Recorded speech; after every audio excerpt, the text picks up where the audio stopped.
Welcome students to the lecture about the focus group. You can either watch the DVD on the focus group first, which hopefully some of you have already done, or you can watch the lecture because the two go hand in hand. This is the theory part, so this is the theory that you will be examined on in the exam and in the test. Well, the tests are gone, so in the exam. And but the important thing for me is that at the end of the day you are able to conduct a focus group using the nominal group technique, and that is what the DVD is for. And the DVD also just shows you the research process. It shows you how the focus group was used and how that then links into the questionnaire that we used to gather data at the end of the day. Alright, so at the end of this theme, you must be able to design a research question for a focus group using the nominal group technique, and you must be able to conduct a focus group using the nominal group technique. So remember that my exam questions are always practical of nature, so I could give you an article attached in the appendix, and I could then ask you to generate or design a research question for a focus group. Remember, focus group research is qualitative, so it has to be a qualitative question, and I can then ask you how you would conduct the focus group using the nominal group technique. Alright, so this is our picture that comes from the second theme on the research process. Alright, so we've decided what to study, we've generated and approved the proposal. You guys have done the detailed literature review, and now where we at is the empirical data gathering.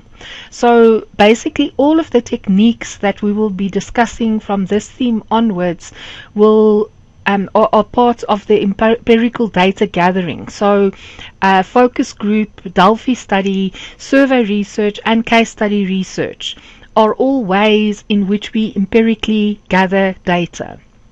Then the last lecture will deal with data analysis and then also the conclusions and recommendations. So in other words, writing up the actual research. Right, so when we do research in business and in project management, group techniques are very important. The reason for that is that in business, groups of people do the work, or in projects, groups of people do the work, and we sometimes want to tap the knowledge of a team, a project team that is doing the work. The other thing is we also have experts in the field, and very often we want to tap the knowledge of those experts. So for example, if you look at the KYP project, obviously our experts regarding the KYP project are the KYP management team, and that's why I decided to have a focus group with them to decide what the questions would be, should be that we should ask the community. So when we talk about group decision-making techniques, we get several techniques: the interacting group method, the nominal group technique, and the Delphi technique. Now in this course we go further and we investigate and learn how to use the nominal group technique and how to use the Delphi technique. The reason is that these techniques are used in situations where individual judgments must be tapped and combined to arrive at decisions that cannot be calculated by one person. The integrating group method that we talk about here at the top is similar to the focus group in that with that method we get all the experts together in one room. The difference between that and the nominal group technique is that in the interacting group method we just use brainstorming and we just pose the question and everybody in the room then just starts discussing the question. The problem with that is that you then find that people that have big mouths and are very extroverts and confident in their views will dominate the discussion, and you will miss out on the views of some of the other people that are maybe more quiet and more withdrawn. Also, in a business environment, that person who is expressing their views will often be the senior person in the room, and all the junior people will be scared and will keep quiet and will not give their opinion. So at the end of the day, using the nominal group technique or the Delphi technique gives everybody equal participation opportunity in the research process. So how the nominal group technique works is you pose the question to the group. So go and watch the video and you will see that there were several questions that I posed to the group during the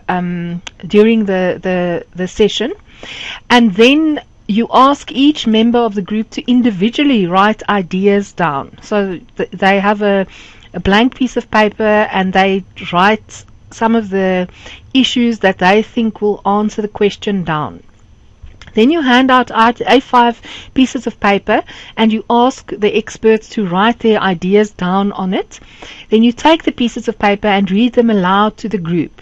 You then allow the group to help you clarify and categorize the ideas, and you allow the group members to add any more ideas once all the ideas have been discussed.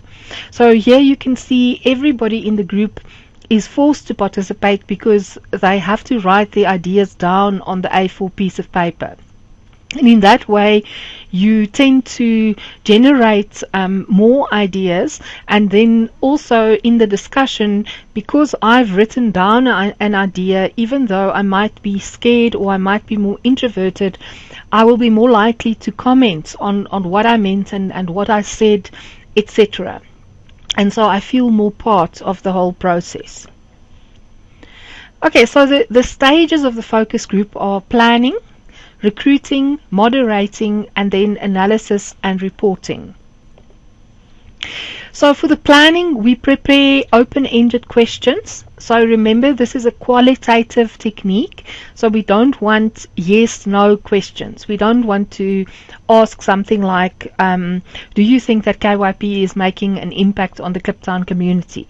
Because that's a yes-no question. You want something which is more broad. So for example, how do you think we should, or what questions do you think we should ask the Kliptown community to measure the impact of KYP on the community? So they are in-depth and open-ended group discussions. So as the moderator, you guide the discussion, but you also allow the people to explore ideas further during the discussion. During the planning, you also have to decide how long it's going to take, especially if you are doing research in industry. People have very busy schedules and very busy diaries, so you have to tell them that I need 3 hours of your time, or I need 2 hours of your time, and you then schedule that into their diary. And then, of course, the important thing is also to arrange a facility where the focus group can meet.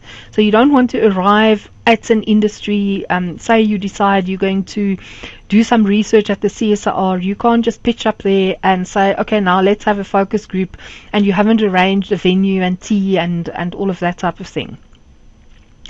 Then you also have to prepare an informed consent form for each participant to sign. The consent forms that I used for my focus group, I will make available on my tutor, and then also the demographics questions that you want participants to answer. And once again, those questions will be made available on my tutor so that you can see. And what I'm planning to do is, for the last lecture on data analysis, what I'm going to do is to talk you through how to analyze those demographic questions, because you can then use the same techniques to analyze the demographic questions that you asked in the survey.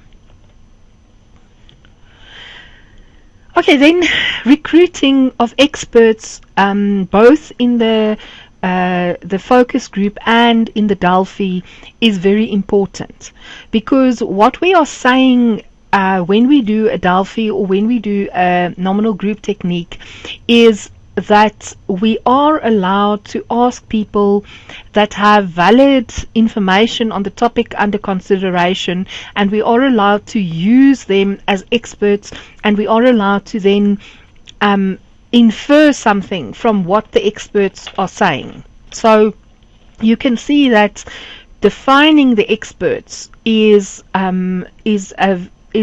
a crucial part in the validity of the study, because if I define my experts incorrectly and I try to publish my work, people will say that these people are not experts in the field. Why did you ask those people? Why didn't you rather ask other people that have more expertise?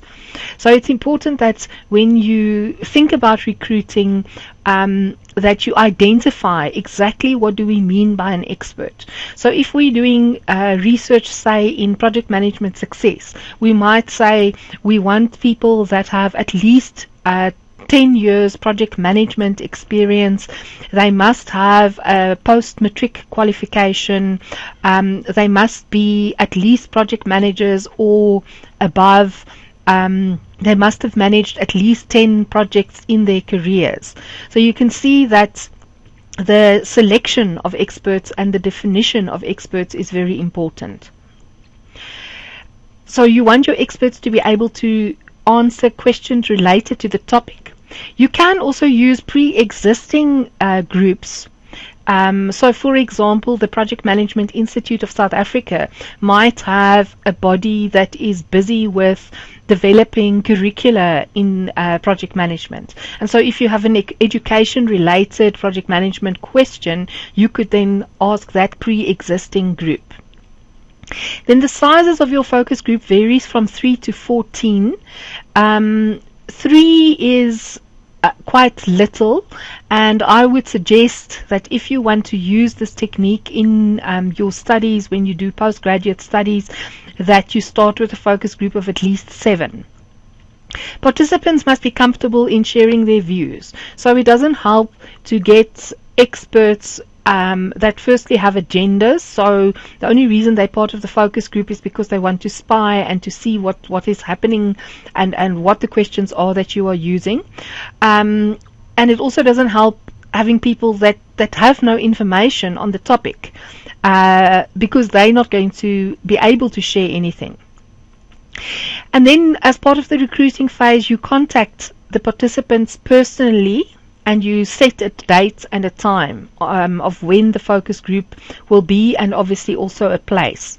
So if you want, say, 14 members in your focus group, what you would do is you would contact 30 people that have the right demographics for your group, especially if you are selecting people that you do not know personally. So for example, with my KYP focus group, I know KYP personally, and I knew that if I set the focus group for a Thursday morning, everybody would avail them of that themselves of that time, and they would make themselves available. But if you are working or if you are doing research somewhere where you are not known, then it is probably a good idea to get more participants than what you need, and invite them so that you at the end of the day have enough participants. Then as the moderator, you need to ensure that the conversation does not drift and that the group focuses on the topic of interest. You use the nominal group technique because it is better than the interacting group technique where we just brainstorm, and it does not inhibit the creative process, and persons with the strongest ideas do not dominate. Then after the focus group, we write up what happened in the focus group in a narrative form. So we tell a story. We met on the 12th of July, and there were 7 participants that arrived. We then followed the nominal group technique, which was done in this way. So it's, you tell a story at the end of the day. The classified items from the focus group can normally be used for the next step of the research. So you will see that the questions, pretty much if you listen to the DVD, the questions that we asked in the focus group, and the answer that came from the focus group was pretty much what was included in the questionnaire that you administered in the community. And then you also analyze the demographic information gathered, and that analysis I'm going to do with you for this focus group in the last theme. Okay, so that is basically the focus group, short and sweet. This is the theory that you need to know, and please watch the DVD on the focus group, because that's the practical part of it, which is also very important. Thank you for listening.